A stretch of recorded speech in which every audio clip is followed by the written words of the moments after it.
Hello guys! Welcome back dito sa ating Facebook page. Meron po tayong unit na for release. Ito po ay DA64W 4x2 automatic transmission, double power slide, high rope. So ngayon guys, magbibigay lang po ako ng konting review sa ating unit base sa order ng ating customer. So ito po yung kanyang headlight, naka 3-layer headlights na po siya. Ito po yung grills ng mga sporty edition. Tapos sa mga DA64W na merong power slide, meron na po siyang fog lamp. Complete LTO register, direct na po sa pangalan ng buyer. Ito naman, fully tinted na po siya. Yung kanyang side mirror is naka auto fold and naka retractable yung mirror. Dito naman, kumpleto na siya sa rain visor. Yung mga door handle ng ating unit na DA64W is naka chrome na po siya. Tapos yung kulay pala na napili ng ating customer is pearl white yung roof, tapos metallic green yung body.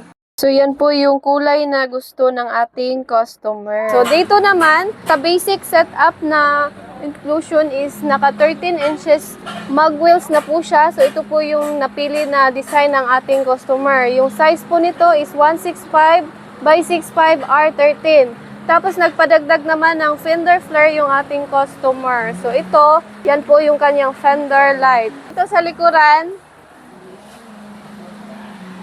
So ayan, sa mga DA64W na unit, naka vertical na po yung kanyang tail light. Naka fall glass na po yung kanyang salamin.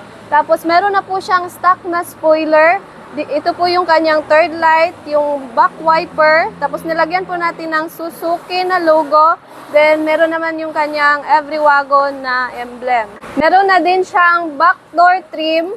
Dito naman sa kanyang plate number, nilagyan po natin ng plate holder para hindi po mabend yung kanyang plaka. So, meron na po siyang back camera. Yan po yung 7 inches na stereo natin with reverse camera.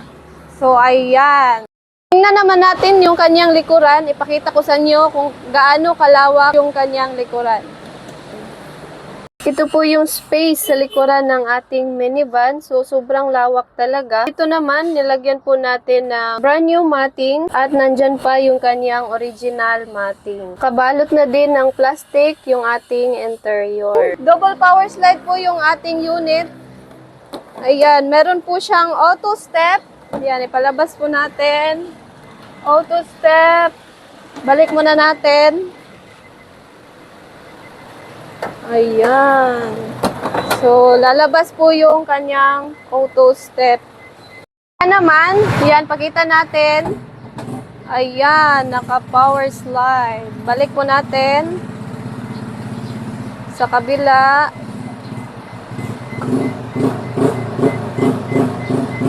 Ayan. So, babalik po yung kanyang auto step. Ito naman yung kanyang power window switch. So, all power po yung mga window na po natin. Ayan, sa kabila, sa likuran. Ayan. So, ibalik po natin. Ayan. Sa harap naman.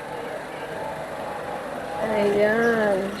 Ito po yung kanyang dashboard. Back to original color lang po. Tapos nagpadagdag po si customer ng temperature gauge. So, yung 7 inches na stereo is free na po natin yan. Ito po yung kanyang design at color ng kanyang set cover na napili ng ating customer. Meron na po siyang sun visor, center mirror, center light, console box sa ceiling. Complete handle na po siya. Lock na po yung kanyang ceiling. Yung inabot po ng presyo ng ating unit, umabot po siya ng nasa 295,000 pesos. New Ansel paint, new set cover, new matting, complete LTO registered with 7 inches stereo with reverse camera at 13 inches na mag wheel. Kasali na rin yung pina-upgrade ni customer na fender flare at temperature gauge. So, yan lang po guys for today's video. Thank you for watching. God bless at ingat po tayong lahat.